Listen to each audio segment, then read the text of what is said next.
Be a qualified voter of the district, that's a U.S. citizen, 18 or older. Be a resident of the district at least 1 year prior to the election. Be the only member of your family on the school board. Not be an employee of the school board. Not simultaneously hold an incompatible public office. Civics associations are okay, that's not incompatible. Not have been removed from another school district office within 1 year of the election. That's it. So if you qualify for all that, you're good. Time requirements. I believe there was a schedule in your packet showing you the dates of the meetings.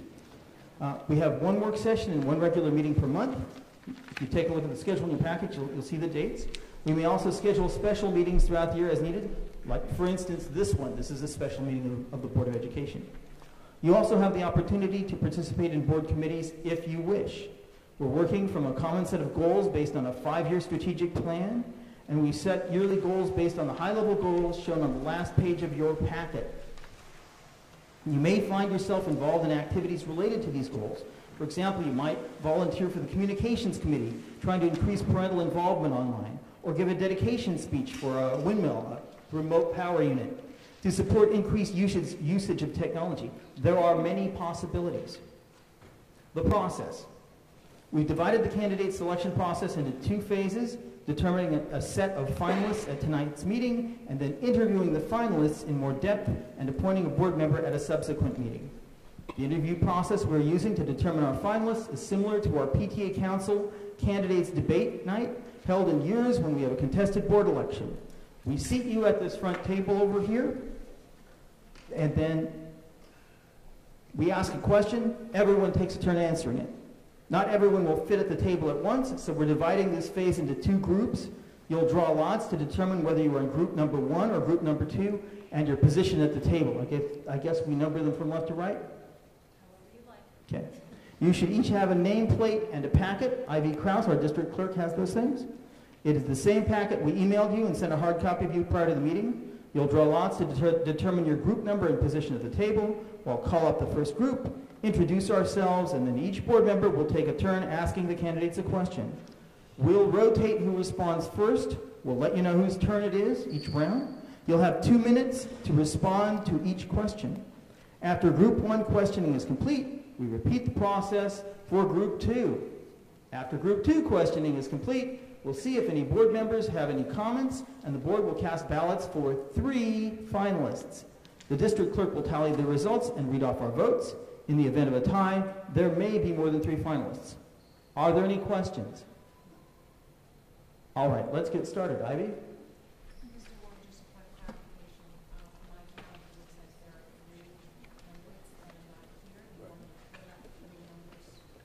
Yes. Pull out 3 numbers for now.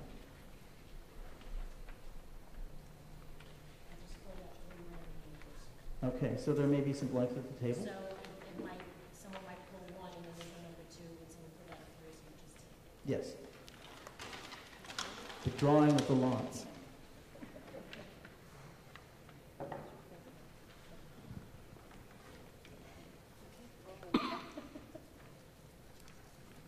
Just one? Yep, yes.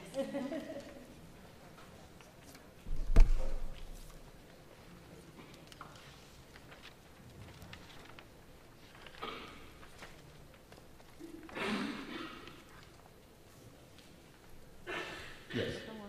Oh, thank you. Is that 1? Wait. This is 1? It should be. Yes, I folded them So really board well. members, each of us will get to ask 1 question. I did. Keep track of your questions so that when we come to group number 2, you ask the same question as asked by group number 1. You can ask a question from the list I provided, or you can come up with your own.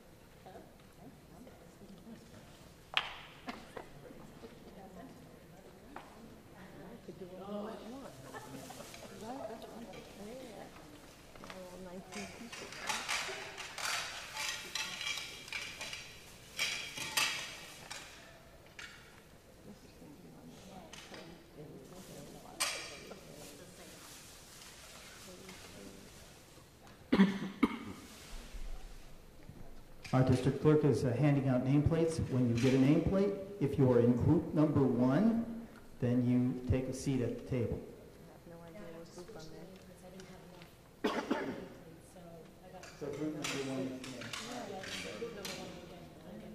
okay. Maybe you can go through that.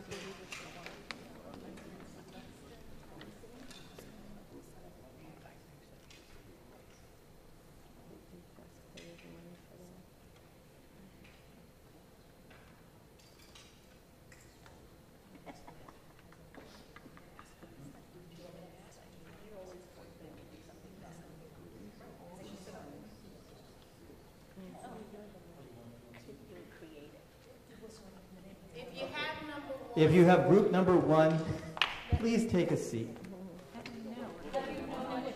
What type of order? Any order? Who has number 1? I do. Okay. You want to start on the left? Yes. Okay.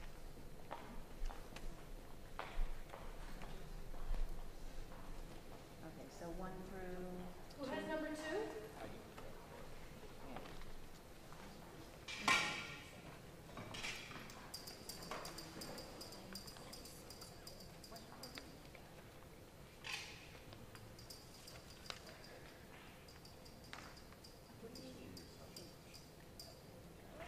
Number 3?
All right. Welcome, group number 1. So we're going to go around and introduce ourselves. First, the board members will introduce themselves, and then you'll take turns introducing yourselves. And then we'll begin our questioning. Cora, would you like to say hello to the folks? Hello, folks. Hello. My name is Cora Carey, and I'm one of the board members. It's good to see you out, and good luck. Hello, my name is Tracy Mears. I'm a parent in the district. I have 3 children, 1 in pre-K, 1 in 5th grade, and 1 in 7th grade. And good luck. Good evening, everyone. Thank you all for applying for that vacant position. I wish you all good luck and welcome, and we'll start the process and see how that goes, okay? Thank you. I'm David Warner. I started here when my daughter was a kindergarten student. She worked her way up and graduated to class of 2014, and now she's a graduate student at Hofstra University. Got some scholarship money out of that. Really happy, satisfied customer. Hi, I'm Terry Williams, 15-year member of the board. Hopefully you'll last this long. Hi, everybody. My name is Antoinette Darden-Cintron. I have 1 son, a senior in high school, and I look forward to hearing from all of you. Thank you for being here. All right, we have you have green buttons on each one of your microphones. You turn them on, and you don't have to stand too close to the microphone. Start down at the end. Pardon me? Go ahead and introduce yourself. Oh, good evening. I'm Rosetta Griffith Bullock. I've been residing in Greenberg for 15 years. I'm a former principal, former teacher. Right now I'm teaching at Touro College, and I'm a member of the Community Engagement Committee. And just very curious and excited about this process. Good, good, good. Hi, Ashley Pineda, Greenberg resident now for 8 years. I have one son at Lee F. Jackson, first grade, and I'm very interested in the process and hopefully being part of the board. Hello, my name is Melina Din. I've lived here for a while, I think since '95. I have 3 kids from elementary through high school, and I've been a big part of this community and the PTA, and looking forward to the evening. Good. Hi, my name is Mona Silverberg Freytag. I've been active in the school and in the town for quite some time. I work with my dog Bradley at Highview Elementary, and I am active with the school PTA. I'm vice president of PTA Council currently. I am co-president of Poets Corner Civic Association, and I am looking forward to this process as well. Thank you. Good evening. I'm Darlene Mebane. I've been a resident for some time. I have 3 children. My middle one is attending her 2nd year at Virginia State University, so I'm very proud of that. And I have a middle schooler, 7th grade. I have served as PTA president in the past for Woodlands Middle High, and I currently work for the New York State court system, and I'm looking forward to the whole process as well. Thank Hi you. everyone, I'm Christina Hester. I am brand new actually in Greenberg. Moved here about 2 years ago. I have 2 kids, and my oldest is in pre-K. So exciting times, and I also look forward to getting to know more about everything. Wonderful. We're now going to ask you a set of 6 questions. Each board member will take a turn asking a question. We will start with Mr. Terry Williams on my right, and he will ask the first question, and we'll proceed down the line and end up with me. Mr. Williams? Thank you, David.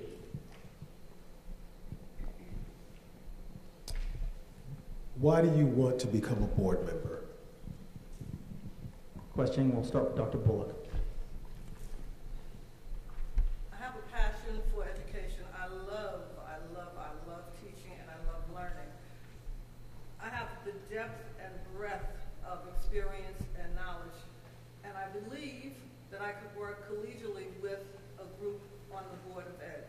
I have a lot to give, and I know it's a big learning curve, but I believe that this is a time where I would love to be on the other side and manage, because I've always been across the table, the one who receives the mandates as a teacher, as a principal, as a college professor. So I would like to be in on the ground floor, so to speak, the foundation. Mr. Patino? Okay. So when I moved here about 8 years ago, the first thing I was told by everybody was, don't send your children to Greenberg. There's problems there. And as I expanded upon asking my neighbors and trying to get to the root cause of why not, why can't I send my children to Greenberg? I'm paying high taxes, we all are. I couldn't get a straight answer. Some people said it was, there was some violence in the school. Some people said it was the academic standards weren't that high. I beg to differ based on what I've seen.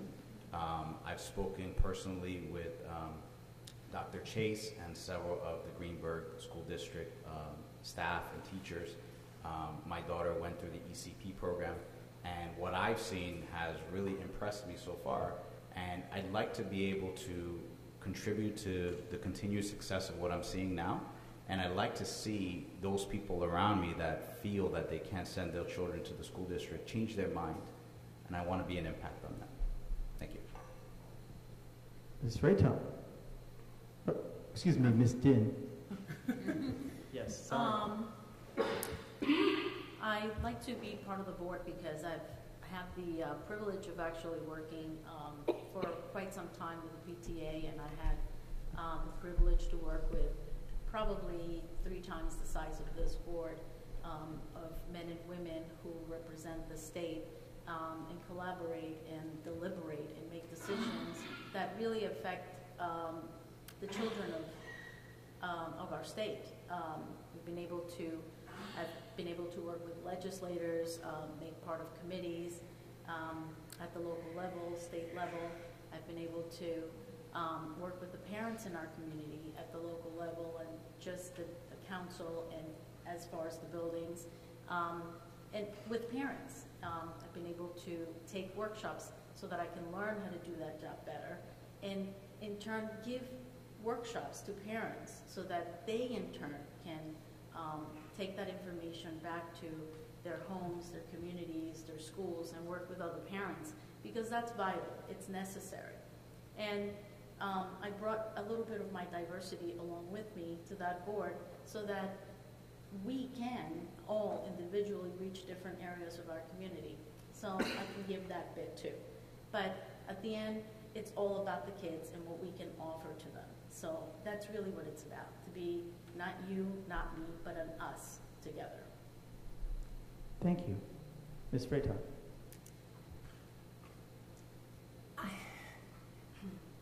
This was a very difficult decision for me.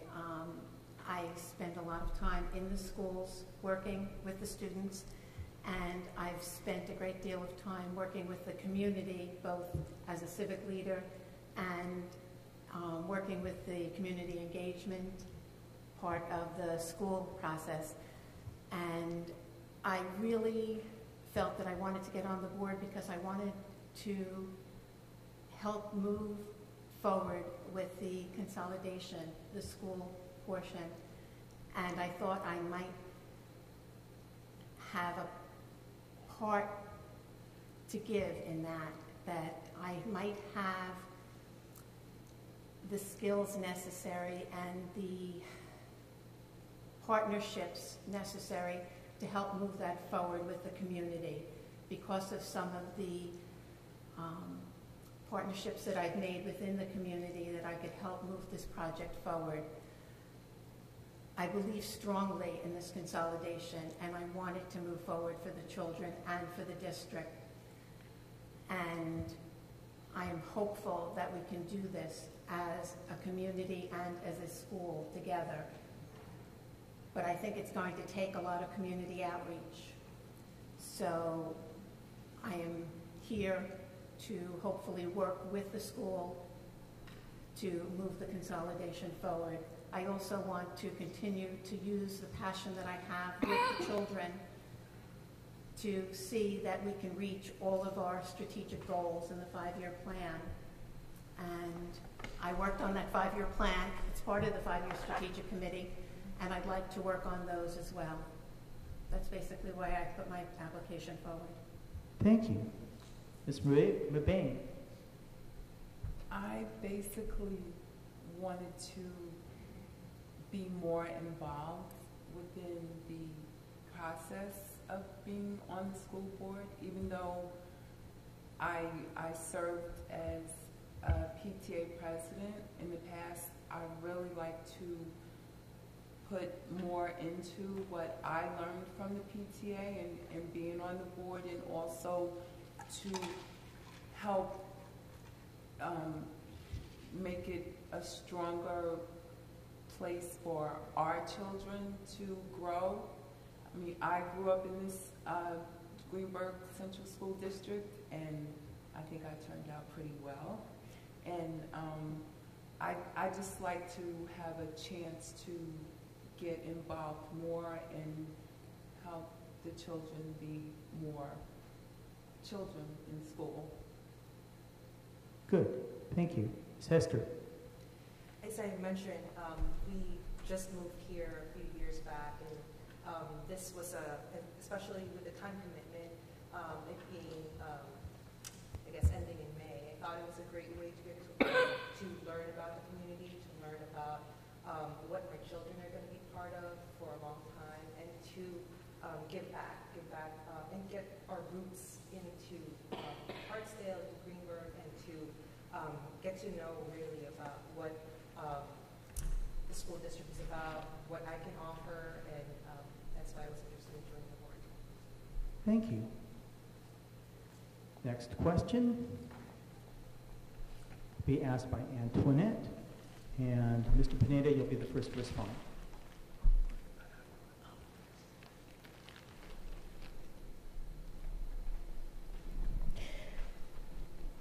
So my question is, how can you contribute to a successful board meeting?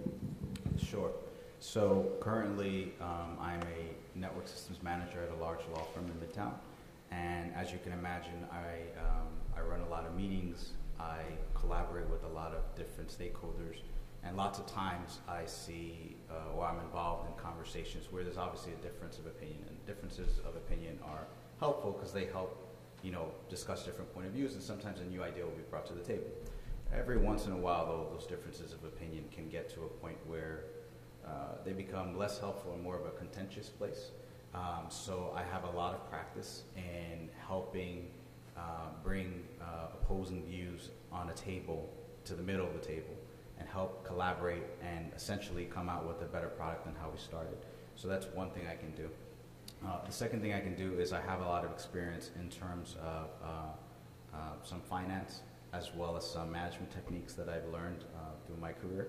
And I think I can help contribute to the skill sets that you guys already have and hopefully be a nice compliment to them. Thank you. Ms. Den.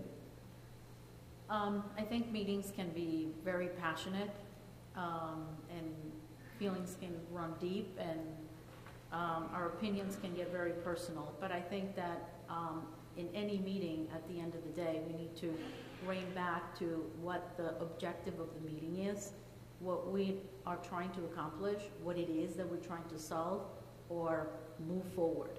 And that is really the most important, to be able to say, this is why we're here, to make a decision on the following.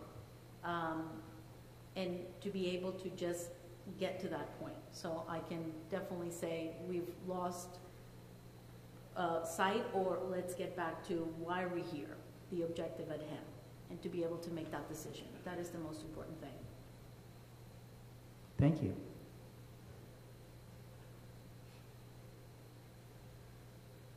Mona? Sometimes you just need a fresh idea. You need to think outside the box. You need to bring something new to the table.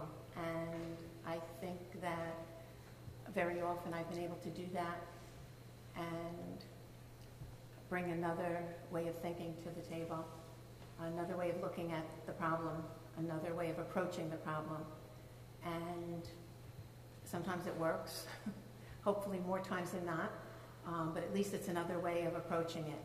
And you can take a step back and take a look at it from another angle and just look at it from that way. Sometimes that just gives you the opportunity to take 2 steps back, and everyone can then start to come together from it, from another point. Thank you. Ms. Babine? I think as a whole, in a group, everybody has their own opinions about what's going on or what's happening, but it's more about listening and trying to evaluate, weigh out what's good for the school district as well as for the children. And I think that would be the most important thing, just to make sure you listen and evaluate as best as you can. Thank you. Esther? I think that this is where my experience and my education will come into play, where you definitely have to be a listener, but you also have to be direct. You also collaborate. And I think that's really crucial in order to be successful in any meeting, whether it's a board meeting or making dinner at home. So I think my work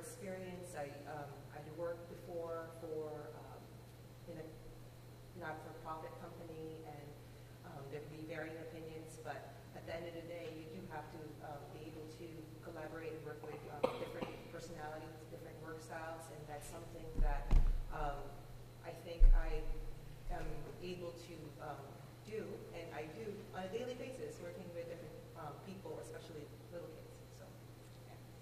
Good. Dr. Bullock? Well, I've conducted numerous meetings.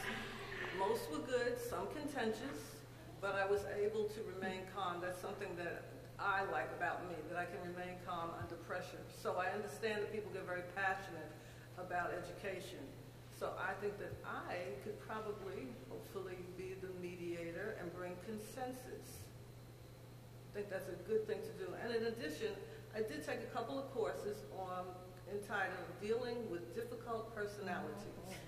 Not saying that you're difficult, but... Thank you.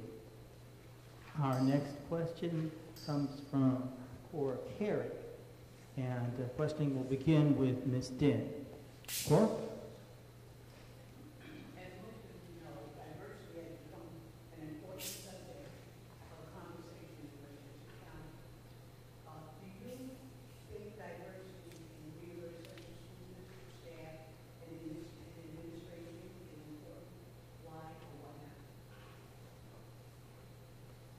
That's a great question.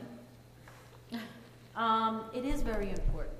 I think that in 10 years from now, the statistics show that there will be no majority in this nation. That's how diverse we've become.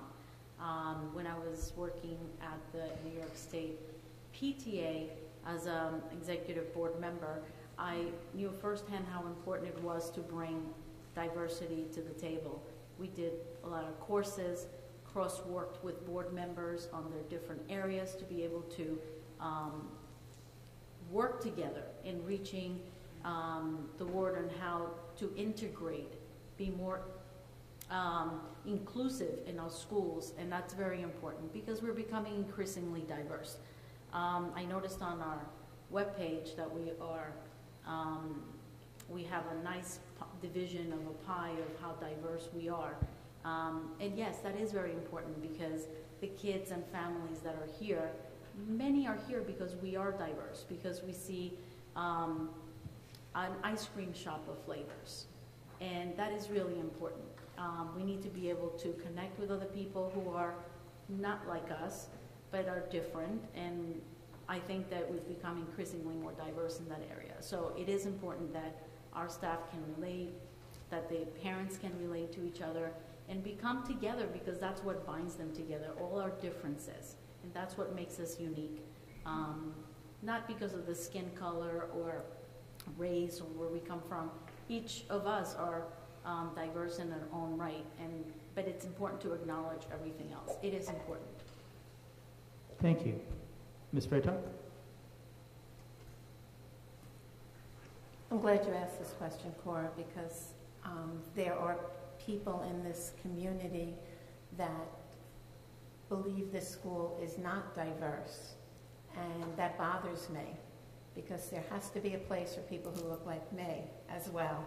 And I moved here to this community because I wanted a diverse community. I wanted to live where there were people that looked like every different color of the rainbow. And I wanted a life that was inclusive of all. And I enjoy working in a school where there are children of every ethnic background because I learn every day from those children. Every day I learn something from those children. They have something to teach me about their background, about their ethnic background, and I believe that the administration has to become more ethnically diverse. I believe our teachers need to have more ethnic diversity, that we have some schools that are not as ethnically diverse as they should be, and we need to get better at that they need to be a better reflection of what our community is.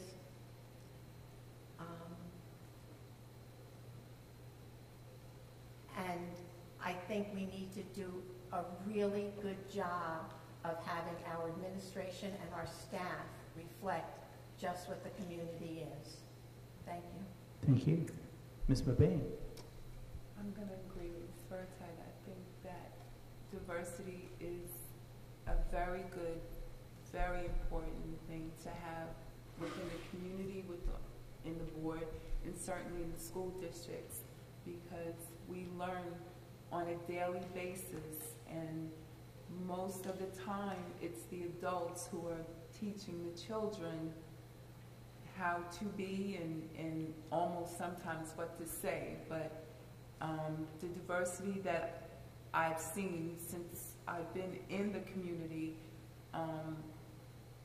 especially with our local community center, I have coworkers that live a little distance away, and when I tell them about what we offer here, the first thing they say is, well, we don't have that. And I'm like, well, maybe you're not asking the right questions, or maybe you should ask the right questions to the people in your school district.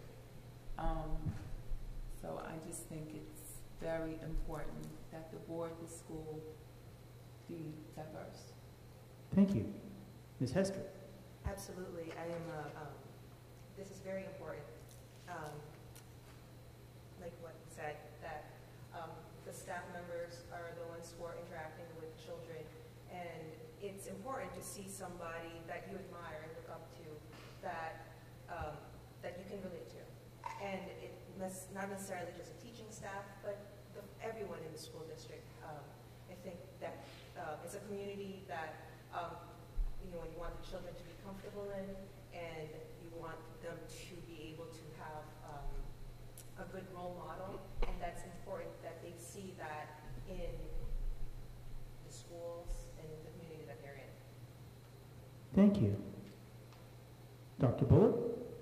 Well, in addition to the staff, because oftentimes the staff is the last to change because people don't like to move out, so that's the last that people will be diverse in the staff. But what you can do, I believe, is through teaching every day, the curriculum.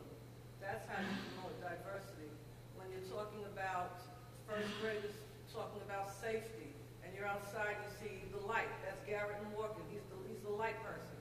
When you're talking about travel, that's Matt Henson. So by infusing it into your everyday teaching, that promotes diversity. In addition, the school should have, and I know they do, when you send out notices, several languages. You should have that. And you should have interpreters for people who are coming into our community. So diversity is very important, and it should be on an ongoing basis. Mr. Padena. So I am a product of a public school education myself. I grew up in the Bronx. Talk about a melting pot. From then on, I've gone to graduate school. I did graduate school at Columbia University, so I had a different experience there. With that said, in my daily interactions with everyone I deal with, it's a melting pot as well, because I work in the city. And what I have found is the most important aspect that you gain from diversity is the different perspectives and different ideas, different points of view, opinions that come out of that. And in all my conversations with a more diverse group of people, 80% of the time yield a better result or a better idea than conversations when you're dealing with one group of individuals that, they all share the same background. With that said, I feel that diversity is extremely critical to the Greenbrook School District. I think we have a pretty good diversity mix, and I think that can only continue to improve. And I think by putting our children in the school district with the diversity that we have and that will continue to improve, we're preparing them for the real world and what they're going to encounter when they go out there and leave the walls of these schools. Thank you. Thank you. The next question will come from Tracy Mayers, and the first respondent will be Mona Freitag. Tracy?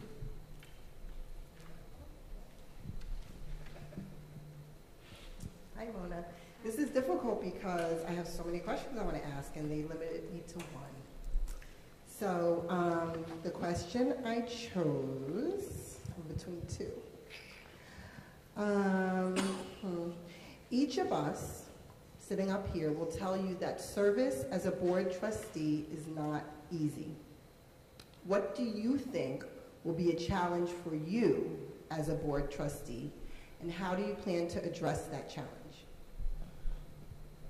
Mona?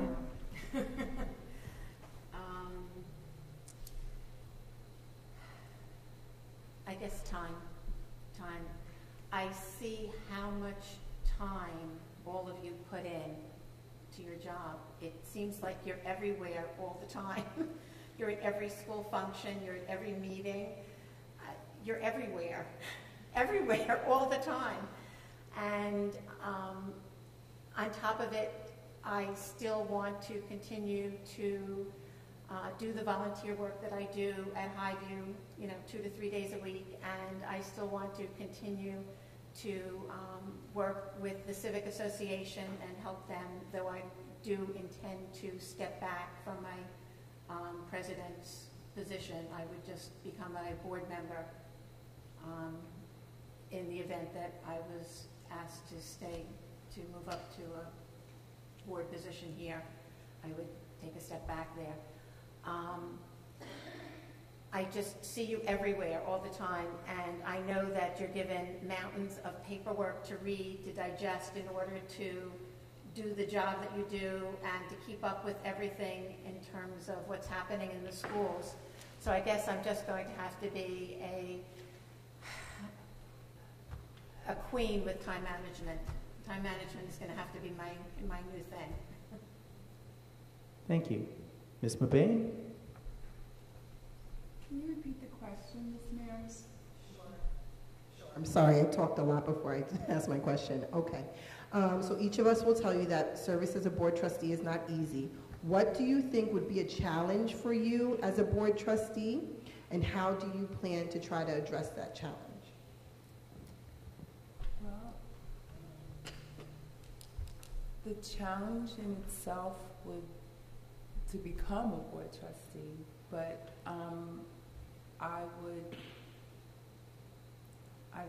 I guess I would just make it happen, so to speak. I mean, I'm good at managing time because when you're a parent, you got to manage a lot.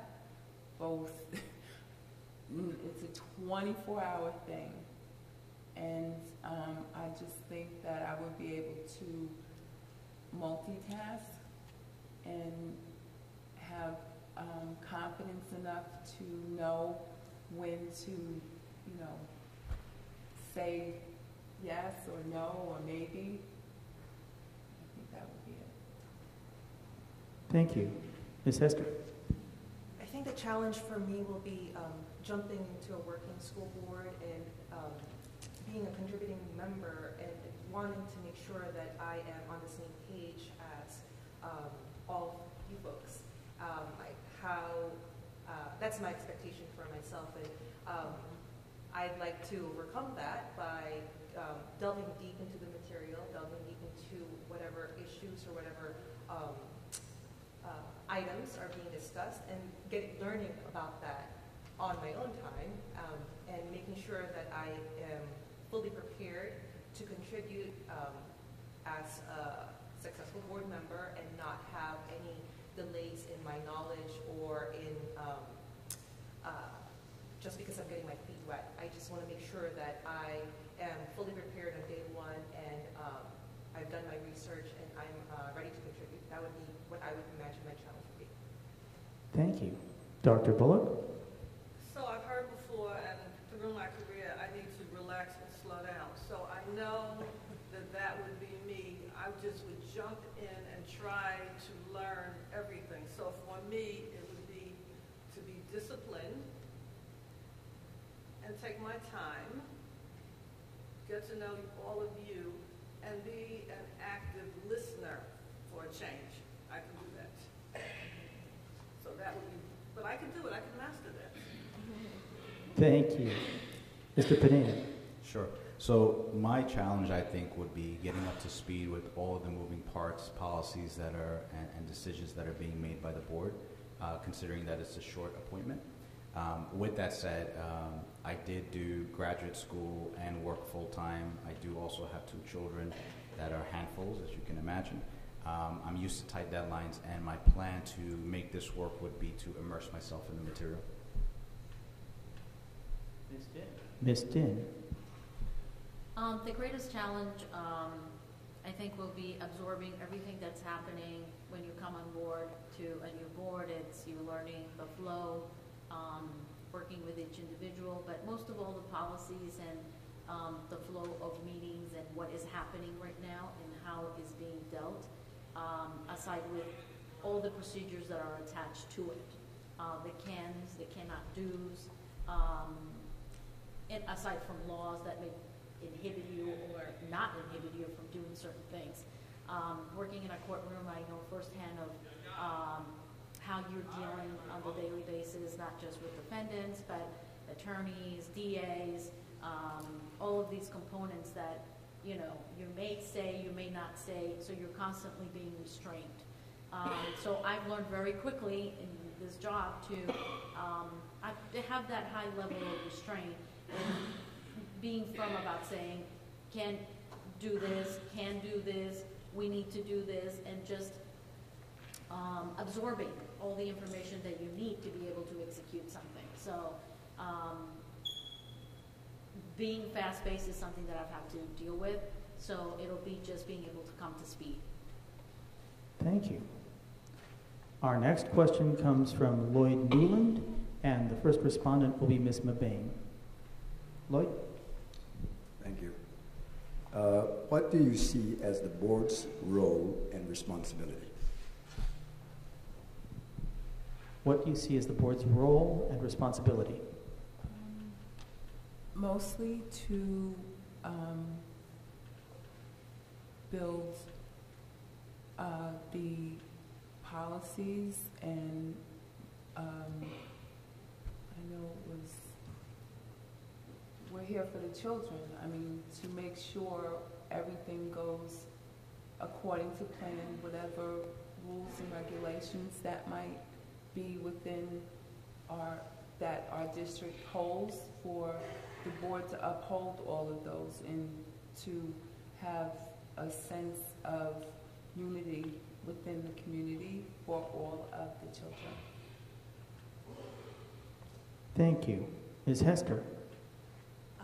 It would be to successfully enact the goals that have been laid out for strategic 5-year goal, and make sure that all the details that need to happen in order for those goals to be accomplished happen, and then empower all the other committees and all the other members to make sure that those goals are achieved. Thank you. Dr. Bullock? I see your responsibility would be overall management of the entire school district, and that would be attending to details, fiscal, and the plan, and the curriculum. It takes a lot of people, a lot of time to be, and I hate to say the word overseer, but in this context we can say that, because collectively that's what you do to make sure that the students and our staff are on board. In addition, I think that you need to support our teachers, whatever we can do to support the teachers. Now, we have things in place for our marginal teachers, but what are we doing for our stellar teachers? So we need to have policies, and we need to support the stellar teachers. And I think something like that, policy could come from the board. Thank you. Mr. Pineda? So there's a lot of things, obviously, the board does. You guys have a lot of things on your plate. I took a peruse at the policies that you guys have on the website. And there's a lot of data. I was pleasantly surprised to see all of that. You guys have been busy. Obviously, setting the budget, setting the strategic vision for the district, and setting those goals that the district is going to embark on, like the 5-year plan as an example, and continuous improvement overall. Thank you. Ms. Dan? I think a lot has been said on the subject. The board has a tremendous responsibility, not just fiscally, but and to the entire community that it oversees in terms of staff and administration, curriculum, that all that's been said, as well as the goals that you guys yourselves have set for yourselves as to where the district is headed and where we need to be 5 years from now, 10 years from now, 15 years from now, including obviously the consolidation and many other things. So I think each of you, I'm assuming, as I know and I see through the what you each of you belong to, the different committees and plannings, et cetera, that each of you take a part in it, but collectively make decisions, and it's not just one-sided, it's everyone. But it's wonderful that each person takes on a chunk of it, and puts their ideas and their passion into it, because that's what really it determines where are we going to be, for our passion for what we're doing as an individual, but collectively for the community and the school. Thank you. And the last question will be from me, and Ms. Hester, you'll be the first respondent. Excuse me?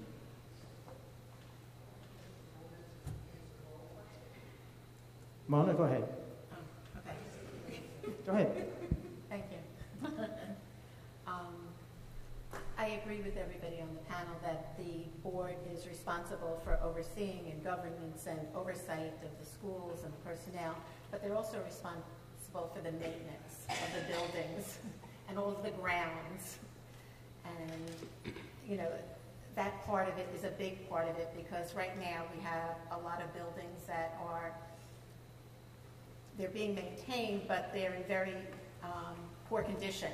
So that's taking up a lot of money and dipping into our fiscal responsibilities right now, and it's becoming a big part of what the board is doing and a lot of the decision making that the board has. So I think that bears mentioning as part of this response. Thank you. All right. We're good now, right? Ms. Hester has gone. Okay. And Ms. Mabane has gone. Last question comes from me. Switching gears a little bit. You are visiting classrooms on back-to-school night at Woodlands. You enter a Mandarin classroom and find that the Mandarin teacher and a group of our students are Skyping with a classroom in Singapore.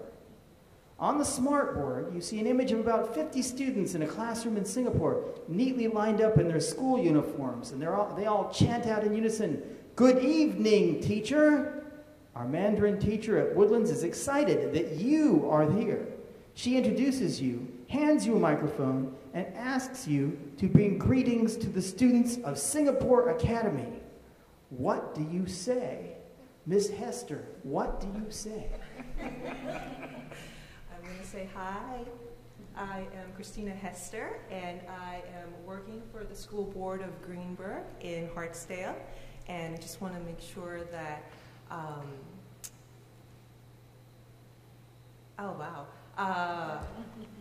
I hope that they're having a great time learning from each other, and that they're going to see a lot of different things, but they're also going to see a lot of similar things.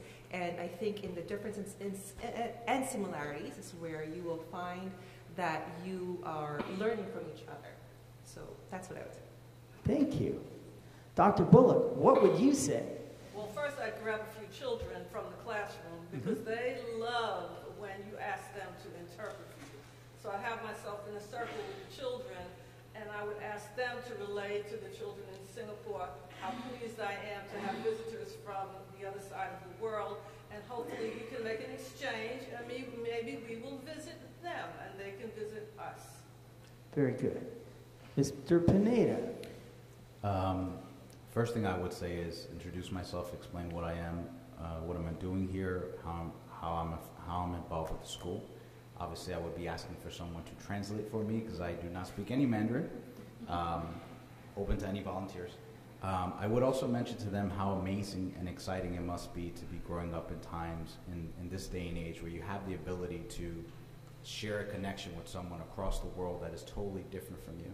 That's something that we didn't have. I would make sure they understood that, and understood that with the advent of technology and all of this increased social media and all the abilities to communicate with each other, there is a real benefit that can be had to that.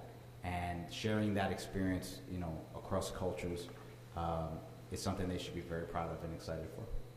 Thank you. Ms. Den, what would you say? Ni hao. Yes. Good. It's start. probably the only Good word I start. know. I think it's wonderful.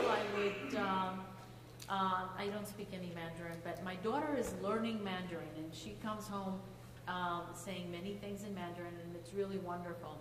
I think it's great because it shows us how small our world has really become. That our diversity extends to being able to touch through a screen. We can be with anyone half around the world, and to be able to tell children that we can learn about each other and what we do in our daily routines, at school, at home, what we share. Many of the things are the same, but we may be eating different foods and maybe doing different things. I would tell them who I am, and I would hope that somebody can relay a short message in Mandarin, and that's what I would do. Thank you. Ms. Freitag, what would you say?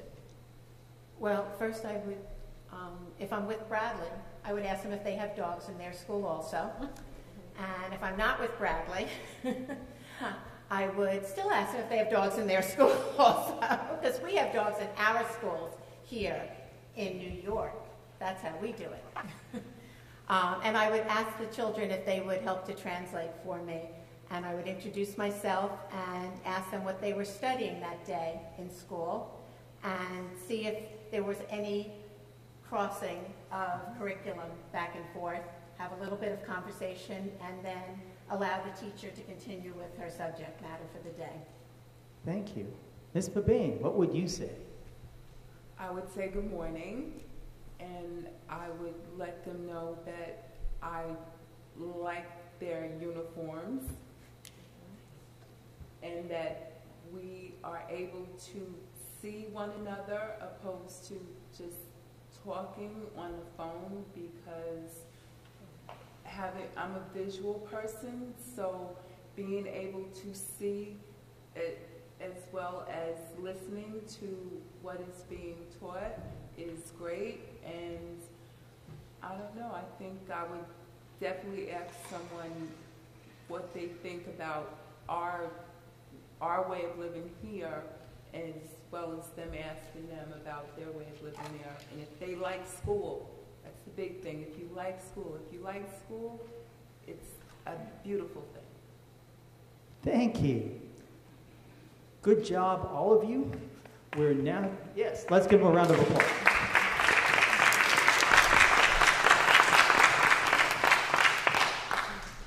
We're now about to switch over to group number 2.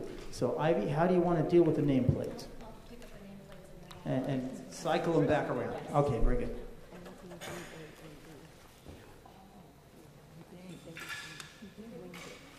So group 1 returns to your seats. And then group 2 will come up and we'll reassemble the nameplates for you.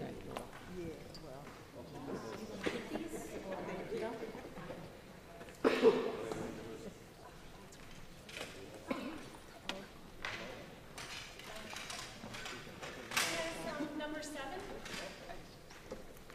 Number 7. Number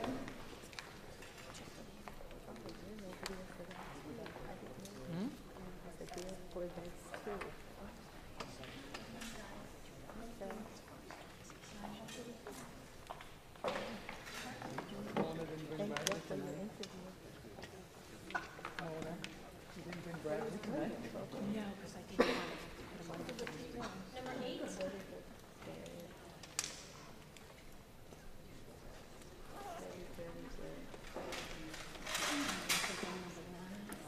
Oh, you on there too? You on the panel? Well, keep it up. Next year when the board is open again, more people will, yes, keep going. And we see how some more young people. That's what I'm looking for. That's right. That's right. Well, I won't tell you how. We don't want to know how old you are. We just want to know you're doing a good job. Good job, that's all. I'm sorry. Number 9.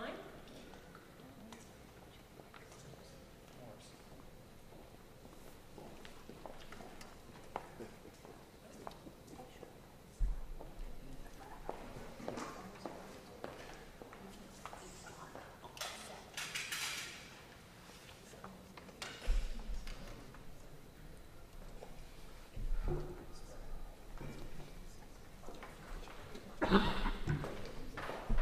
11, 12,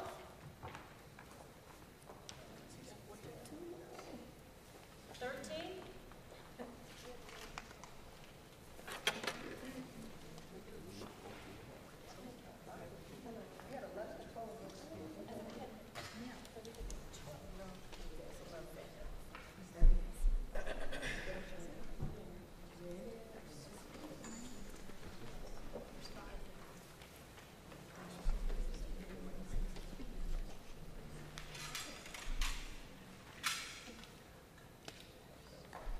and I apologize, I'm looking for getting more cups so that we can replenish the cups that are there.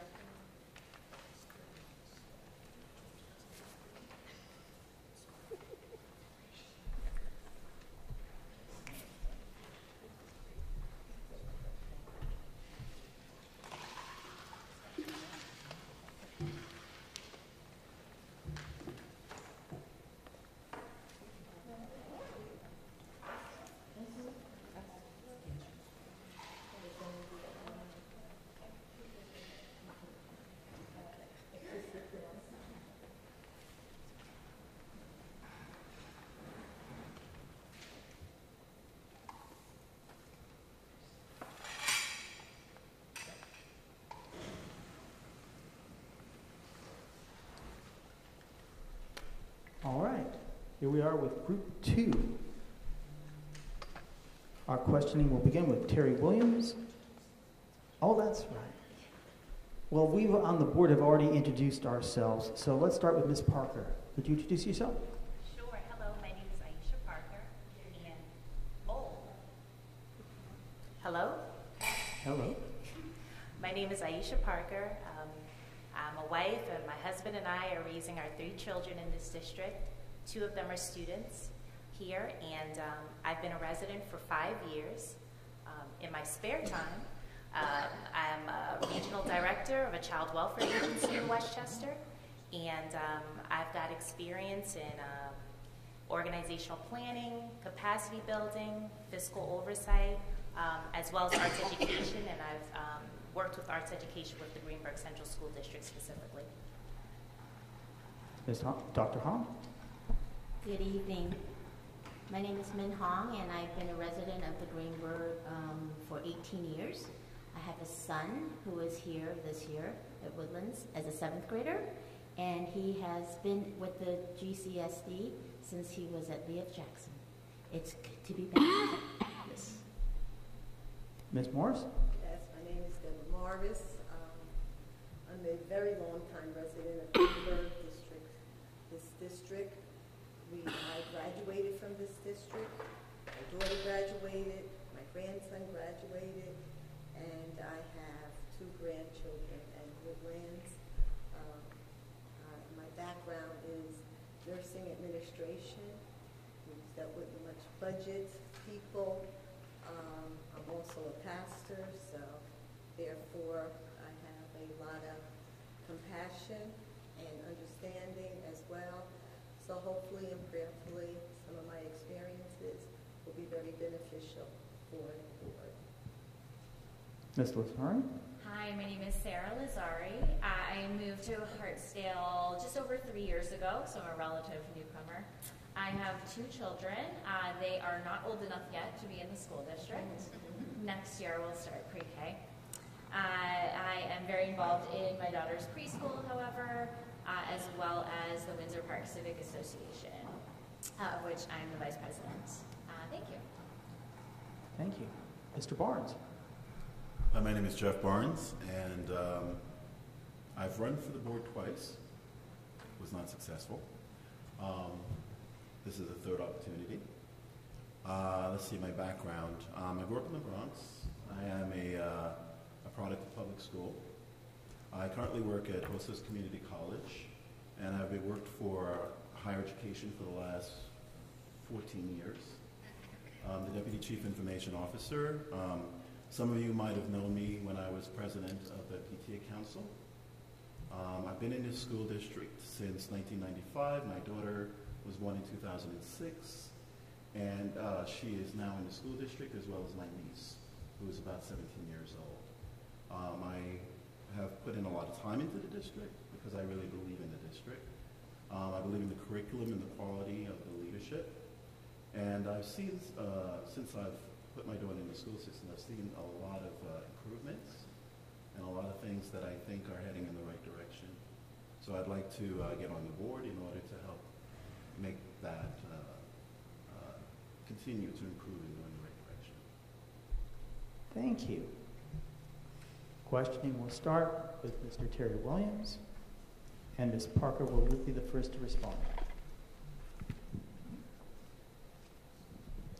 Thank you, folks. Why do you want to be a board member? Well, as a taxpayer, I have great interest in how my money is being applied. But as a parent, I really care about what happens in this district. As a citizen, I feel it's my responsibility to participate and do what I can. And I do feel that I have skills that I can offer to help move the vision of the district forward. Like I said, in terms of my professional career, I'm a professional manager, so there are skills that I have around personnel development, around organizational planning and fiscal oversight. And while I know there's tons that I can learn from the wisdom of the present board, I do feel that I can make a contribution as well. Thank you. Dr. Hong? I feel that I share a great deal of the same interest as most of you on the board. I know of your interests. I know all of you. And yet, I bring a new face and a new sort of ideas that, again, can be looped back to sort of the same mindset that I will be sharing with who's currently sitting on the board. And I think that in that way, you know, it's a new person, but yet sharing the same mindset, so there isn't much of a struggle, that the work can continue to move forward. Thank you. Pastor Morris? I believe I'm very interested in seeing the district move forward, the children, to see how we could best work for their benefits with the curriculum that's at hand, to work with you, to bring new ideas, and with the experience also that I do have, hopefully, that we will be able to be cohesive in our thought, maybe not always on the same page, but at the end of the day, we will come to the goals that are already set at hand. So I'm hoping and looking forward to working with you, because this is our district, and we want the best for our district. We really want the best for our children, and if we do the best for our children, then I know everything else will fall in place. Thank you. Ms. Lazari? I am really excited about all of the great things that I've heard that the board is doing in the district. As someone who will be entering the school district soon, I'm just so excited to hear about all the IB things, the possibility of the consolidation, all the different programs, the STEAM program. And I've always been passionate about education. I have about 8 years of experience in higher education, as well as a master's in higher education. And I think a lot of those principles can equally be applied to pre-K through 12. So I think I have a lot to offer, as well as being a sort of a fresh face coming in on the ground level. I think it could be valuable. Thank you. Mr. Barnes? So, why do I want to be on the board? I believe, having been in Greenberg since 1995, I know this is a very unique and special district, with a lot of unique and special resources. The campus itself gives us a lot of opportunities to help our children develop special programs and a location-based curriculum that could help them to develop skills for the future. And that is one of the biggest issues for me, that I feel that not all school districts, this one definitely understands the importance of STEM and preparing our children for the future, but I feel that not all school districts have that laser-like focus that's needed. So I think that I want to get on this board to make sure that the STEM programs, the ability to make sure our curriculum addresses the unique needs of our children for the unique future that's going to face them. I want to get involved in that. And I do that to a certain extent in my current position at the college that I work at. We're really moving into STEM, robotics, and all of these things, because essentially that's how we prepare our children for the future. I see it in our district. I want to make sure I get on the board to make sure it continues and it gets stronger and it develops in the way that it needs to develop. And that's my purpose and my reason. Thank you. Our next question will come from Antoinette Darden-Cintron, and the first respondent will be Dr. Hong. Thank you. My question is, how can a board know if its goals are being accomplished and its policies are carried out? Is that the same question as you answered? You should. That's okay. All right. If you want me to answer both, I'll be okay with that too. It's okay. How can you contribute to a successful board meeting? How can I contribute to a successful board meeting? Okay. Well, I have incredible work ethic. I'm quite transparent, sometimes too transparent. And I know a lot about working with children and teachers and educators in general. I'm a principal of a school in New York City Department of Education. I have served the New York City Department of Education for 28 years. I know I look good, right? 28 years. But in doing that, you know, I can bring to a board meeting, to the board family, a great deal of not only educational background, but knowing what all children need and their families. And that family part is my underscore. I really believe that that's my strength. But again, going back to my transparency, it's who I am. It's what I believe in. And, you know, sometimes my work ethic looks as if I don't, you know, it might be prettier if it's tied in a red bow, but I think that honesty leads us to be really, to have fidelity in the work we do. And so I think I can bring those passion and work ethic and my background to the board meetings and to the board. Thank you. Pastor Morris. I believe I will be able to contribute very successfully to the board meetings in reference to the goals that are set, to stay focused with the goals, to be able to be a mediator in reference to many different thoughts and ways of communicating, to bring a different view sometimes to the people as well as to the board members themselves, always looking for what is best as we reach our goals. And I always remember that we always may not think the exact same way to reach the goal, but yet we have to reach the goal. And if the goal is at hand and it's always visible,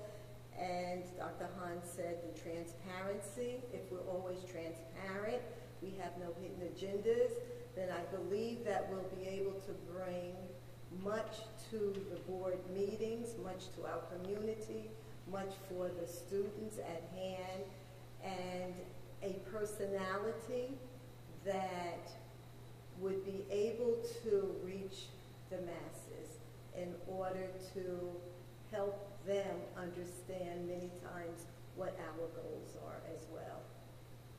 Thank you. Ms. Lovosari. I think oftentimes I can bring a different viewpoint, and I'm not afraid to express that. For instance, on my civic association board, for some reason, I'm always the one who kind of comes at things a little differently.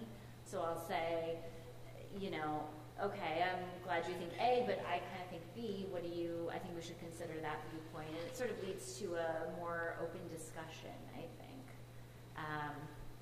As well, I think I also have a good communication style.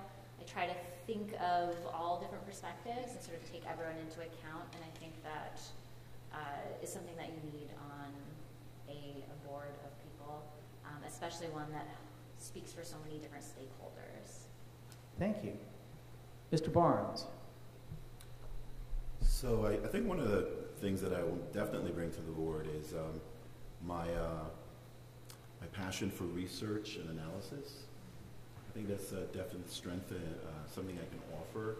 I like to dig deep into information, and I do very good at aggregating and summarizing a large body of information. I hope that's something that would be useful on the board and could help them with their decision making. I'd bring my passion. My daughter is in the school district, so is my niece. The decisions that the board makes directly impact them, and will also impact the future children of this district. So, and by my passion, I don't mean necessarily my emotion. I mean my commitment and my concern and my definite involvement and engagement. So I think those are the two things that I hope the board would benefit from.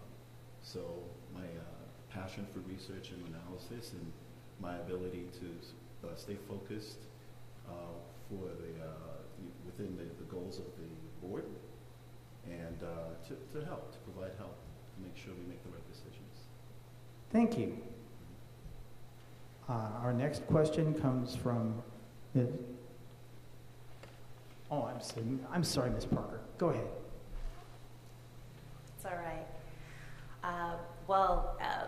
As an executive, as well as the mother of 2 toddlers and a first grader, I am experienced in mediation, conflict resolution, crisis intervention, and hostage negotiation.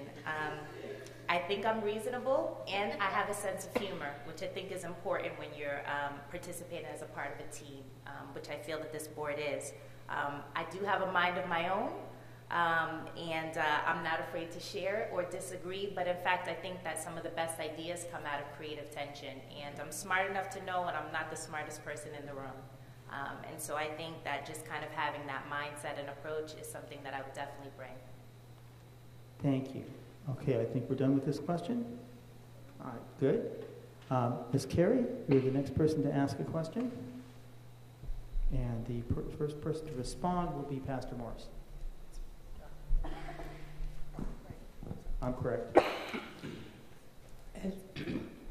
As you know, diversity has become an important subject of conversation in Westchester schools. Do you think diversity in Greenburgh Central School District, staff, and administration is important?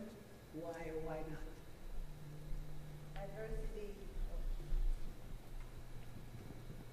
Diversity is exceptionally important. We're living in a very different world, just as he spoke in reference to the students over in Singapore, how quickly we could respond to them via the media.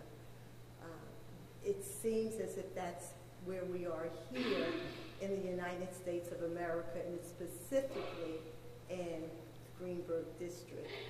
Diversity is so important because we learn from one another.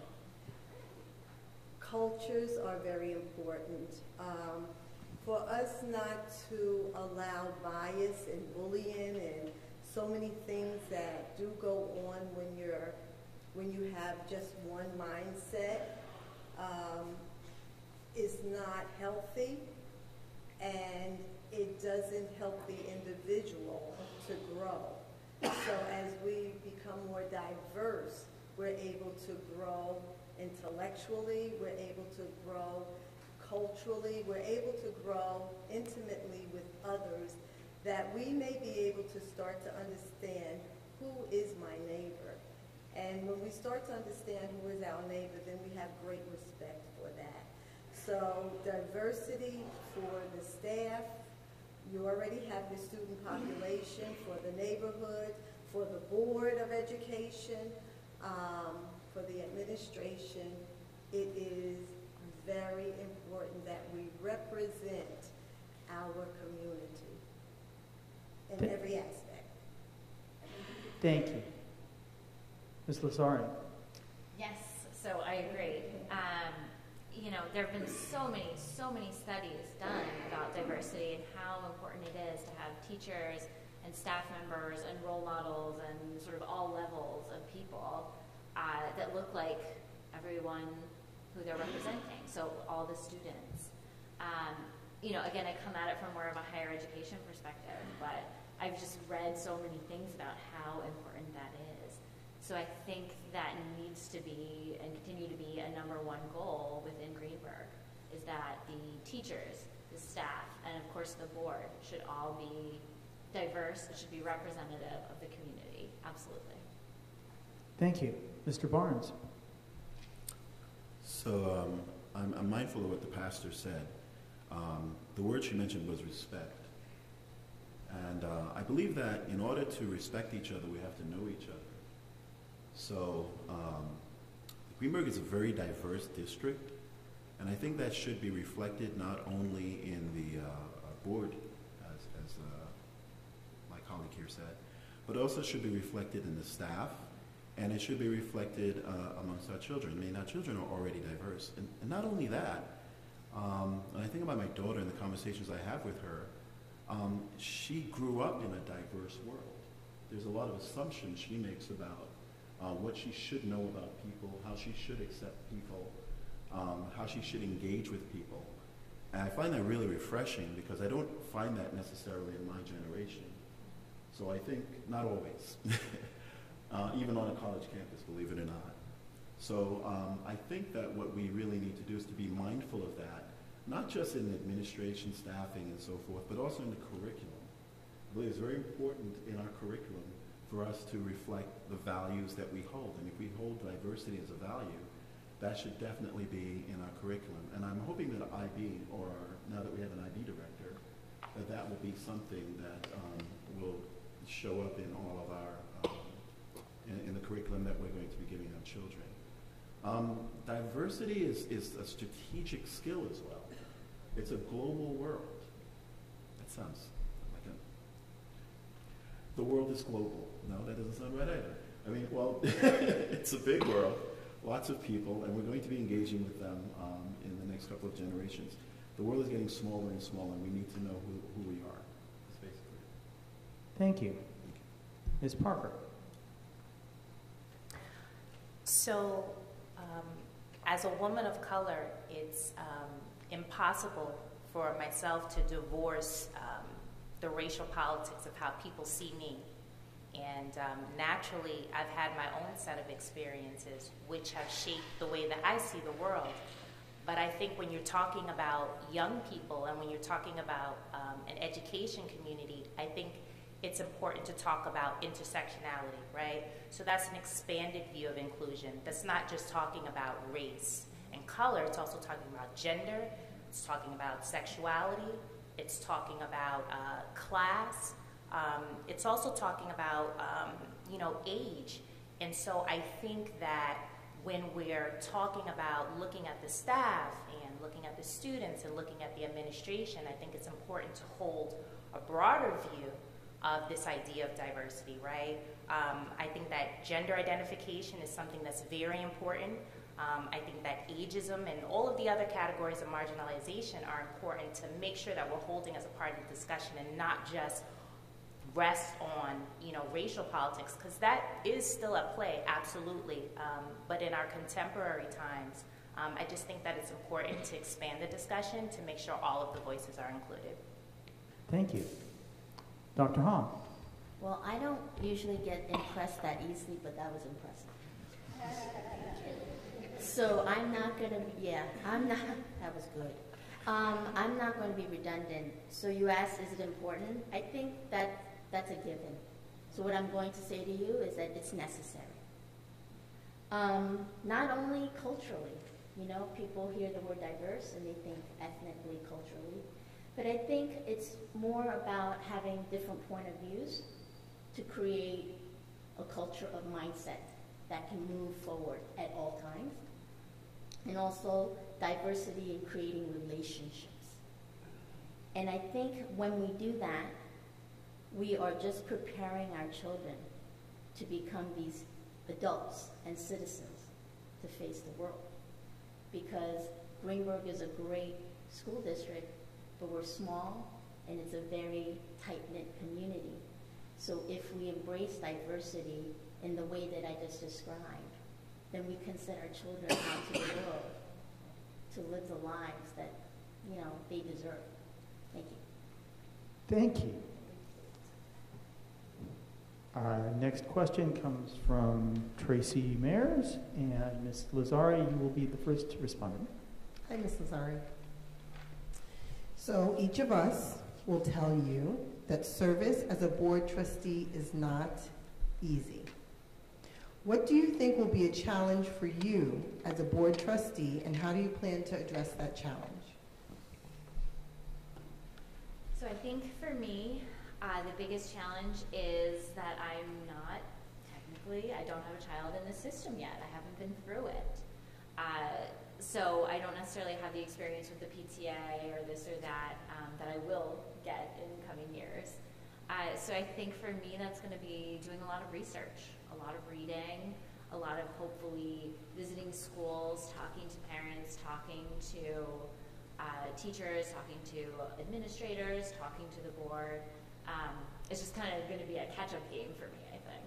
But I'm definitely willing and excited to put in that work. Thank you. Mr. Barnes. Time. Challenge. The challenge would be time. There's a lot of activities that I'm involved in, so I think time management and discipline around time is going to be a challenge. I can do it because I'm committed to this and I'm passionate about it. But that's the initial challenge that I see. Then I think the whole body of what it means to be a board member, what my responsibilities are, what I need to know, what I have to research, what I need to bring to the board. I imagine that between now and May, I'll probably doing more intake than I will be doing output. I'd like to optimistically believe it's going to be the other way around, but I want to try to be realistic as well. I think my biggest challenge is just learning how to be a board member, but I will do my best to provide some value. Thank you. Ms. Parker. Overextension, and I don't mean just time management. I would have lost my mind long ago if I didn't learn how to do multiple things at one time, wake up early before anybody else wakes up, go to bed after everybody goes to bed, digest large amounts of information via my smartphone in the bed while everybody's sleeping. I have my hacks. They work for me. But overextension, I think, just in terms of my call to public service, working with children, child welfare, I can have a bleeding heart. I want to help everybody all the time. I work with kids in therapeutic foster care. I want to take everybody home. I go downtown, I'm pulling out money in my pocket because I want to give somebody it on the subway. I got lunch, I see somebody, they look hungry, I'm trying to give them my snacks. It's just a thing that I do. I'm always feeling like there's more that I can do. I guilt trip myself all the time about what else I can do. So for myself, in terms of overextension, I mean wanting to participate in as many aspects of the board's activities as I can, and knowing that you can do everything you want to do, you just can't do it all at the same time, and kind of tempering that enthusiasm with some of the wisdom of the others that say, pace yourself, take your time. I think that would be my area of growth. Thank you. Dr. Hong. I don't want to go after her anymore. I don't. Okay, but I will. So, yeah, thanks. I think my challenge to the service of the community is actually my strength. I'm an extremely hard worker. I'm incredibly efficient, and I'm extremely driven. And why do I say that's a challenge? Because I will not stop until I make sure that there is a deep respect and passion for change. So in doing that, I am going to, it's going to be a lot. It's a lot, but it's worth it. So I believe that, my challenge is actually my strength. Thank you. Pastor Morris. My challenge,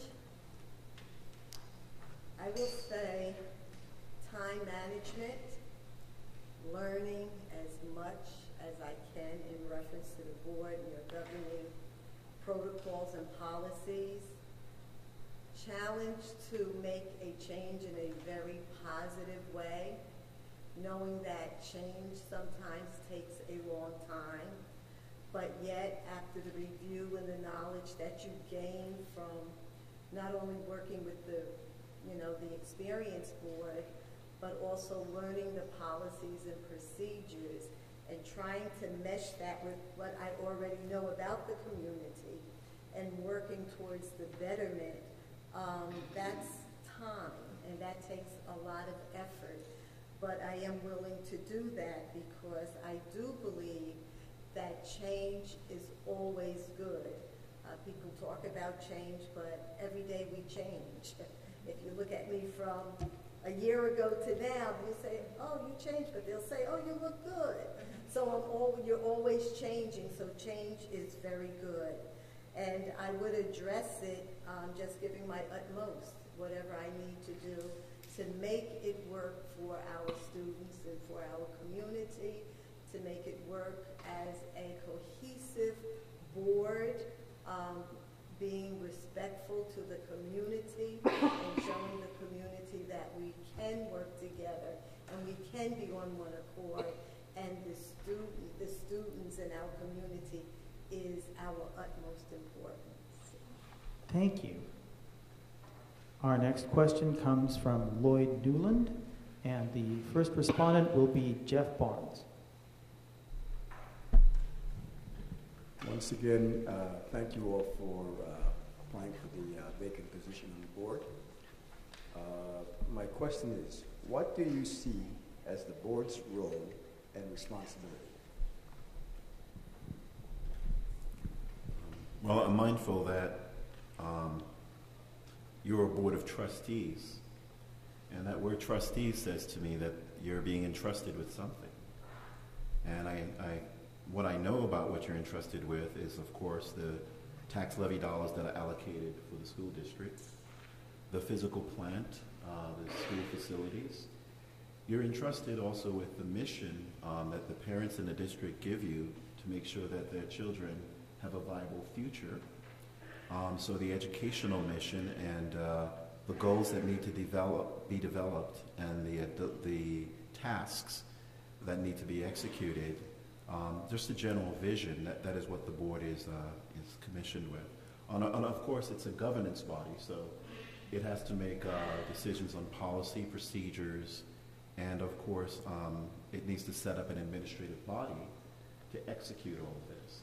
So it's entrusted with the general educational mission, but it has to also, one of its most important missions, I think, is to hire, I guess it's the superintendent, who will then, of course, hire all of the administrative staff and teachers and facility staff to make sure that that mission is executed.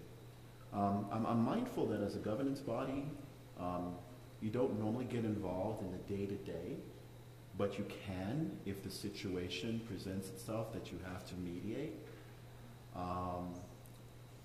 So coming back to beginning statement, you're trustees, you're trusted with some very important resources. And I feel that's the mission of the board. Thank you. Ms. Parker. Disclaimer, there's a lot that I would have to learn about what a board does. I could relay to you what was sent in the packet, but I'll just summarize to say that I understand that above the kind of policy and procedure, that vision piece is really important, which I think you'll find in any organization, right? You've got a team of people, they're charged with setting a culture, they're charged with moving an agenda forward and a vision and objectives, and you want to put the right people in the right places to move those things forward. So I think that I understand on that level, that's part of, you know, the decision-making influence. But I also feel that it's the responsibility, or I believe, I could be wrong, of the board to engage enough with the superintendent and the school community to understand what's going on at that level, so that you're not just making assertions about what needs to be done, right? You've got some data, you've got some information that you can use to apply to some decisions that are then in line not only with the vision and the values of the district, but also with the interests and the values of the community that it serves. Because that's how you're going to get buy-in. That's how you're going to get stakeholder engagement.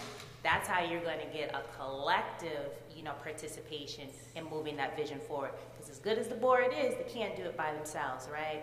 You need a community behind us to be able to move these things forward. So I could be wrong, but that's what I think. Thank you. Dr. Hong. So I think a board member is a really good teacher. That's really simply my answer. I think being a board member is a listener, a leader, a follower, a change agent, a hiring manager. I could get technical and theoretical, but when I think about a good teacher who moves children's sort of souls and lives to dance and who are inclusive of their families, I think that's what board members are and should do. So, a good teacher. Thank you. Pastor Morris. I believe a board member is an entrusted community representative. And when I say entrusted, because today we may be voted in by the board, but we are voted in by the community. And the community is entrusting us with what you have also stated here as overseeing the education of the community's youth, which is very, very important. So not only are you an entrusted board member, but you also are an overseer of all the things that are going on. And yes, you may not be able to see everything, but if you are going to be entrusted and if you are overseeing the community and our youth, then I believe we have a great responsibility to the community that we will be able to uphold what they have voted us in for, so that when situations do come up, we know that you have hands-on responsibility, as well as all the other administrative responsibilities, but you also have hands-on responsibility because you have been an overseer as a board elected member for the community. So that's how I see the board members, not only administrative and policy makers, but also very active in the community, and not only the community, but the personnel within the school system as well. Thank you. And Ms. Lazari. So I see the board's role and responsibility sort of a great scope. I think that you're managing to give all the students the best education they can get. You're managing facilities, managing programs, managing the budget. And with all of those sort of pieces that you have a hand in, you have to keep in mind the students who, you know, are arguably number one. but also the parents, the teachers, the staff, the community of taxpayers. You kind of need buy-in from everybody. You need everyone to be involved. You need everyone to be happy. You need to hear concerns from all different corners and sort of take different perspectives, all the while keeping sort of the mission of the good of the students at the forefront. Thank you. All right, and that leaves David Warner asking the next question, and we only have 5 candidates, so that brings it back to the first respondent being Ms. Parker. And you've heard this before. You're visiting classrooms on back-to-school night at Woodlands. You enter a Mandarin classroom and find that the Mandarin teacher and a group of our students are Skyping with a classroom in Singapore. On the smartboard, you see an image of about 50 students in a classroom in Singapore, neatly lined up in their dress uniforms, and they all chant out in unison, "Good evening, teacher." Our Mandarin teacher at Woodlands is excited that you're here. She introduces you, hands you a microphone, and asks you to bring greetings to the students of Singapore Academy. What do you say? Ms. Parker. 谢谢, ni hao lao shu. Credit to my son, Cairo, who is in Lee-F. Jackson, who is studying Mandarin, who teaches me what he learns in school.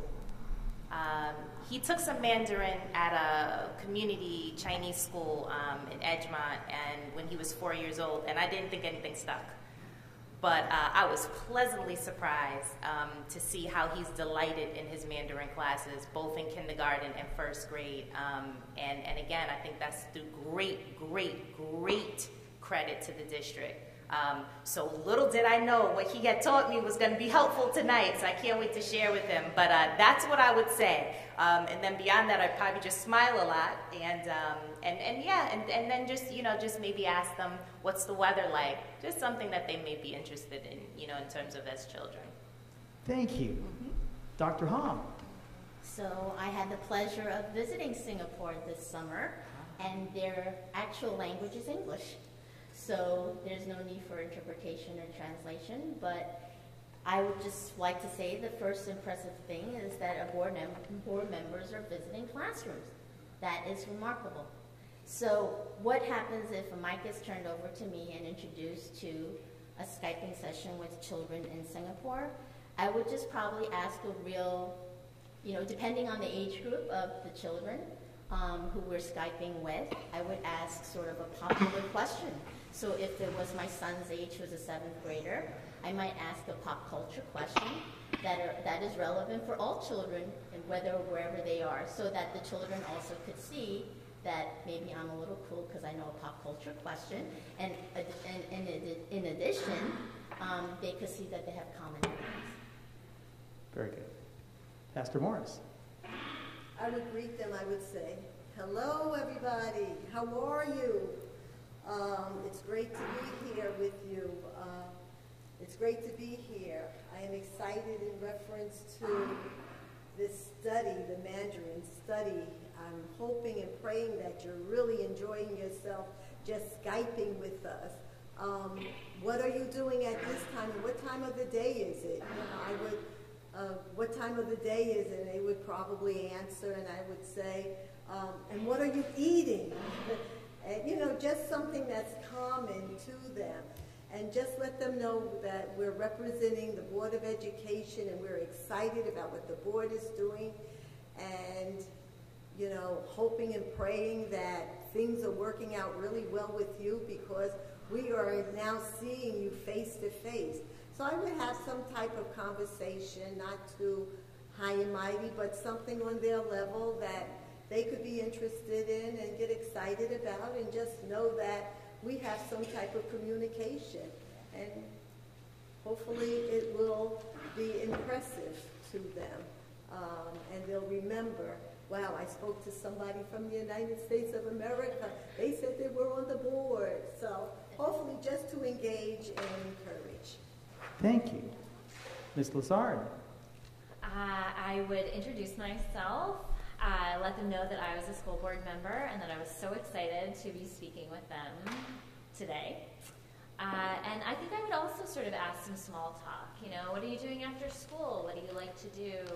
You know, and sort of have our students respond as well. What are they doing? So they can sort of see, are they doing the same things? Are they doing different things? You know, how does that work for them? So I think a little conversation like that would be great, and then sort of encourage them all to go old school and maybe write some letters to each other. Very good. And Mr. Barnes? Okay, when I first heard the question, I was sure it was a trick question, because Min and I were talking in the back, and we're like, they speak English? Yeah, well, yeah. They do. Okay. So the question I would ask is, in order to appear cool, is I would ask them if they were members of the BTS Army, and who was their favorite BTS band member. And then I would just let them talk and scream and shout or do whatever they're going to do. Because all I have to do is mention that and they'll go nuts. So that's it. I just try to make friends with them. Thank you. That concludes our questions. Congratulations, candidates. Good job. Group 2, you deserve a round of applause.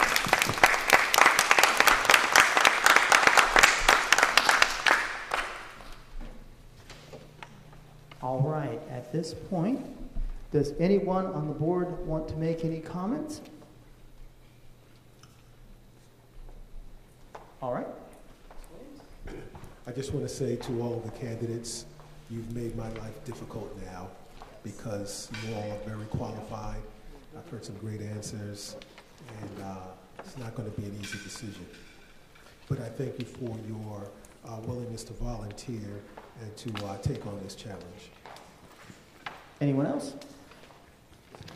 Once again, I would like to thank all the candidates who applied for this vacant position.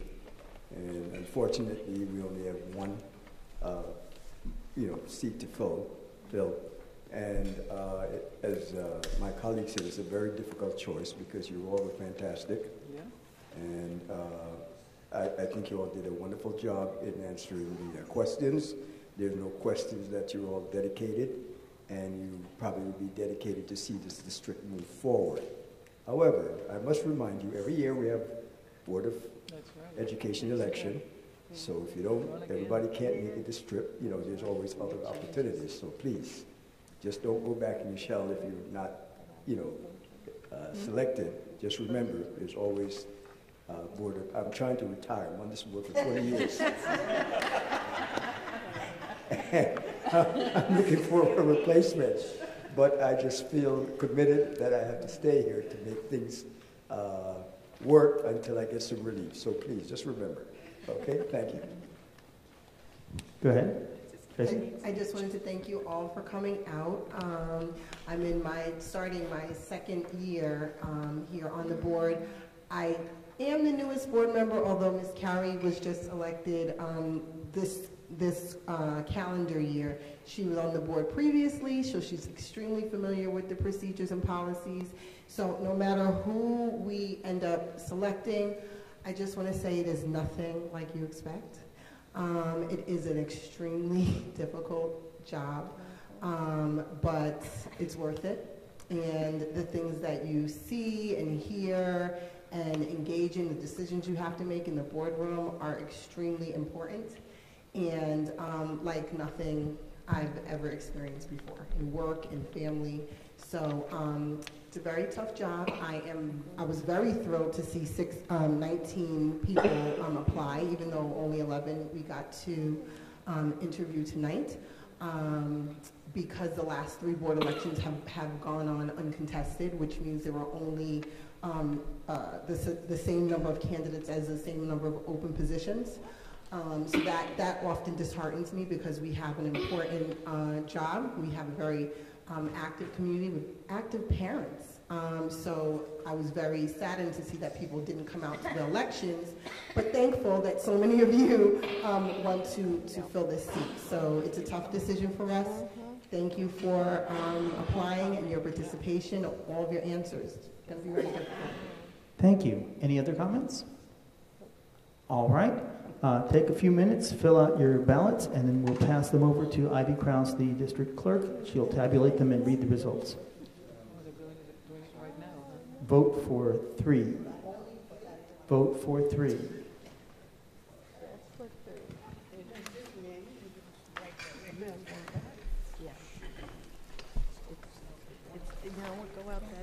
If you go out that way, it's right there to your right. Thank you. Go around. The little corner.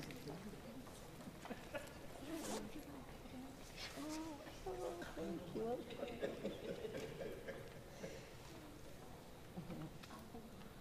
I could use it for something. Yes, definitely. I'm putting it right on my desk. I don't have to, well, I have a desk at the church. I don't have a desk anymore.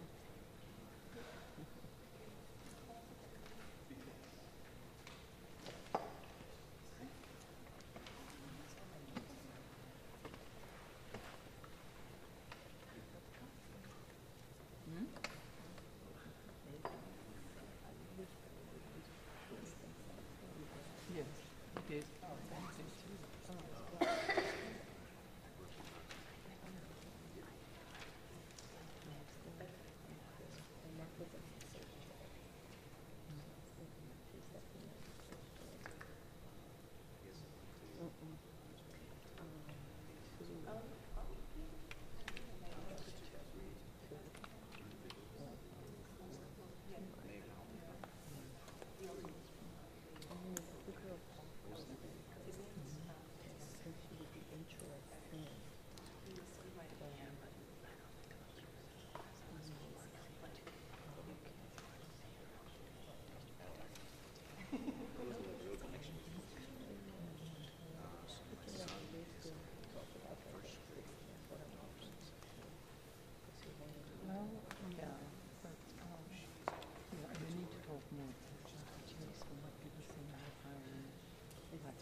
Sandra Weaver came to that meeting at the mansion, and she asked me, you look at the meeting, and she asked me if she wanted to collaborate with the NAACP, and she said, sure we did, and I just wonder if they ever did. The bad thing about that, how was it that you wanted to reach out to our community,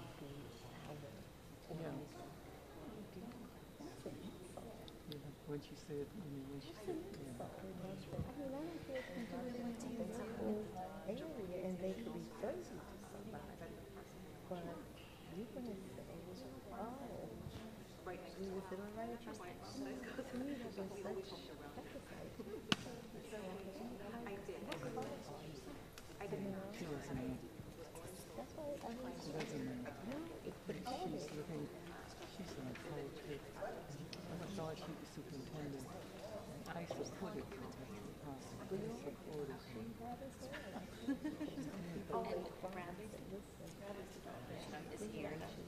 Oh, okay. That's what it's on the website too, because somebody, some of the lady who used to work in the district here, she said, my daughter said she's doing a lot in the district. She goes on the website and this woman leaves the district. I said, yeah, it's a lot of PR. So she gets it done. Yeah. She knows the button to press. Yeah. And like I tell people, don't feel bad because she did it. Yeah, that's a shame. She did it especially That's a shame. And you know, when we found out, they could say the things. Yeah, they do. Well, somebody else knew about that. Yes, they did. And they would share it time. But it would have been good information. But I said, if you did that, yes, we will do it. Because I think it would be good for she is, and she has just alienated so many people who supported her. She did it purposely. They said that's what they did. She get to support her, and then she kicks you to the curb.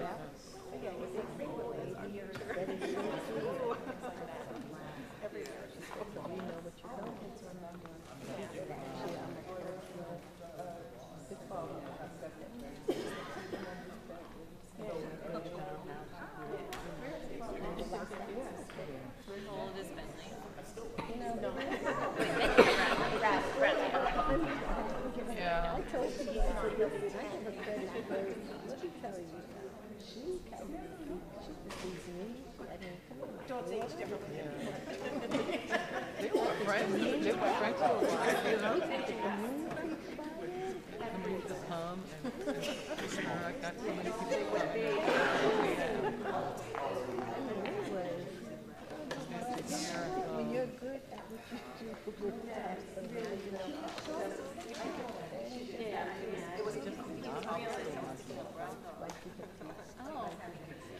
I see it now when I come to board meetings and answer. I realize that Not intimidated. Even the ones that, oh, she really does, she answers, and then it's okay. But if you have a half-class, I'm not all involved with curriculum, but if you're knowledge of it, some people, then you realize, oh, I even say that to her at one of the meetings, I remember the law, yeah, I know. I know you said. Yeah. She was repeating something she read in some book, like, yes, yes. She said all that, yeah. What are you doing?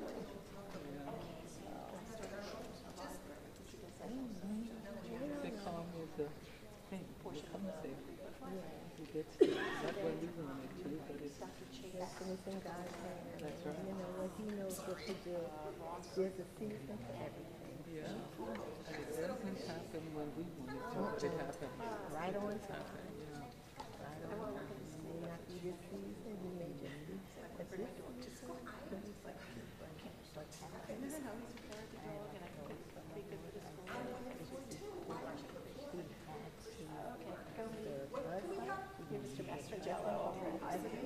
Yep. Sent the text over and, you know, I ended it.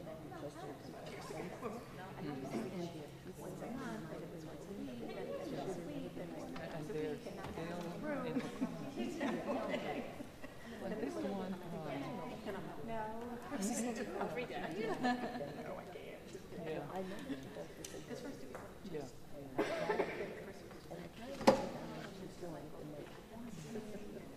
Well, you know something? That's strange. He couldn't stand her. And before he left, he was like, he was just, you could see his face. And one day I was sitting in the board meeting, I said, he's looking at her so adorable. I don't know what she said to him.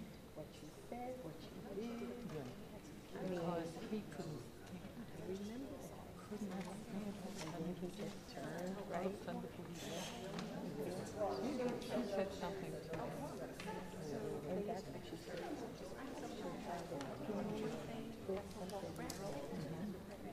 Well, she could have told him I had to support. She probably, you know, my thing is probably to the meeting, I have to give him like that because Thank you. Thank you. I'm sure. That's what my mind was saying. That's what my mind was saying. That's what she was telling him. Thank you for your service and everything. You know, he's still in the board now and the kids to his son. They have a son. Son usually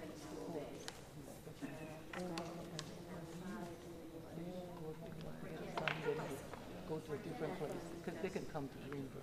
Right. And they'll be cheaper because they come to Greenberg. But she had him.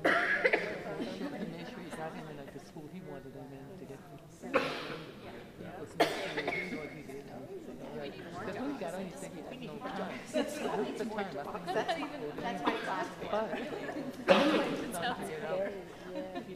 They put me on the board to see more dogs. And he did. No, for what? He did what he wanted to do. More dogs.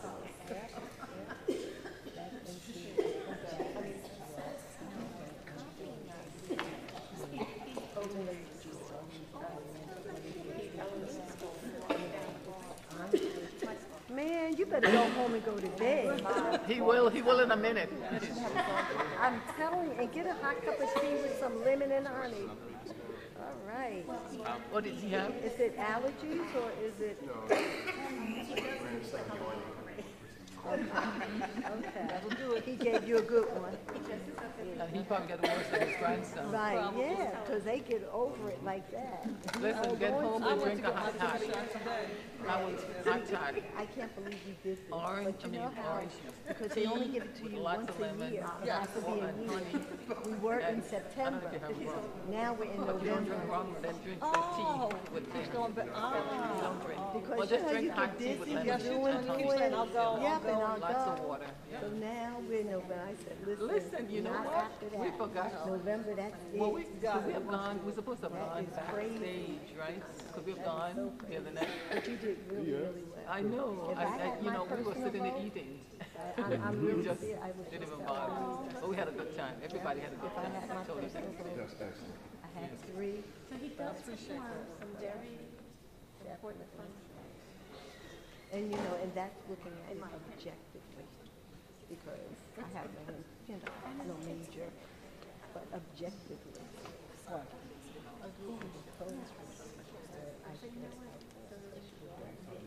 Oh, yeah. You can give me the jacket. You have to put it, yeah. I've been looking at the Nice. jacket, so when he sat there, I said, oh, that's a nice jacket. Yeah. But thank you. Yeah. That goes with. Well, I hope everybody comes out next year and, you know, run for the board again. Yes. Because we need more It's people exciting. I running. think this is exciting. Yes. Generates a lot of Yeah, excitement. sure. We need other people on there. Right. This You could board, try it out. this board thinks that the superintendent is running them. They don't realize the board is supposed to, everybody's telling them. The board is, not all of them, but the few they think that she does what she wants to do, and then there's, yeah. But that's to me, that's a checks and balances. Thank you. You have to have a They checks are and balances. supposed to, but they allow her to say, I'm doing this and I'm doing that, and they say, oh, But what, that's why specifically, one little brochure, whatever they sent us, it says overseeing the community. So I said, okay, you can entrust everybody voters. Yeah. Because that's what we do. That's what, that was one reason why we didn't come out. Because you can trust them. But then you're supposed to oversee, and if you're going to oversee, it's not sitting on your butt, just not saying nothing. I shouldn't be upset that you're overseeing people because it keeps me on my toes. And that's how we have an exchange. Yeah, that's what we want. Technically, you know? Now, she can't just read it. And I don't care who is it. I don't care who's in that position. But they cannot just rule they've been told David. People have been calling David and telling him, you're the boss. You're her supervisor. And he goes right back. He goes right back. Your attention. The district clerk is about to read the votes and the tally. Hello. Since the Board of Education votes in public session, and you know everyone's vote, I'm going to read everyone's vote from their submissions, and then I'll tell you what the tally is. So Ms. Darden Cintron selected Ms. Din, Dr. Hong, and Mr. Pineda. Mr. Williams selected Dr. Hong, Ms. Parker, and Ms. Mona Silverberg-Freytag.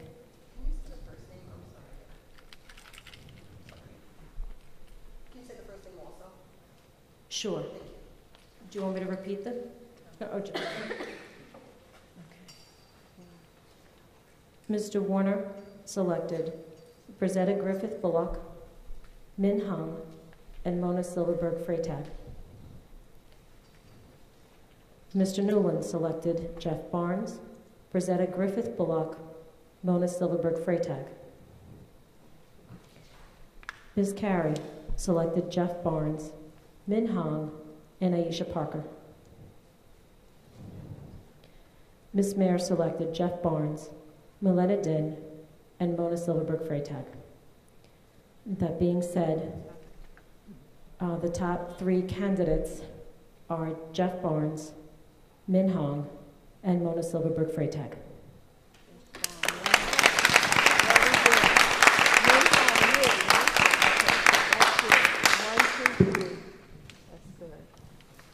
Congratulations to all of our participants, and congratulations to those selected as finalists. The next special board meeting, at which we will interview in depth the top 3, will be this coming Tuesday at 6:30 p.m. right here in the Woodlands cafeteria. Do I hear a motion to adjourn? question? Yes, you can. I'm sorry, they want to leave. We're in meetings all night. This was really, really tough. As you saw, I kept going back and forth with my vote. I please encourage everyone else who did not get into the top 3 or doesn't get the final decision to please run. I mean, it will be awesome election time to go through PTA candidates night, to be out there on the campaign trail, you guys running, and it will be really, really light a fire under the district. So please don't give up. Please run in the usual election. Thank you. Thank you. Do I hear a motion to adjourn? We have any other comments? Yes. You're saying the board meeting is this coming Tuesday? Yes. The regular board meeting? No, it is another special meeting in which we will interview just the finalists. Okay. 6:30 p.m. right here. Yes. Congratulations to you. I know. Feel better. Do I hear a motion to adjourn? Do I hear a second? All in favor? Opposed? We are adjourned.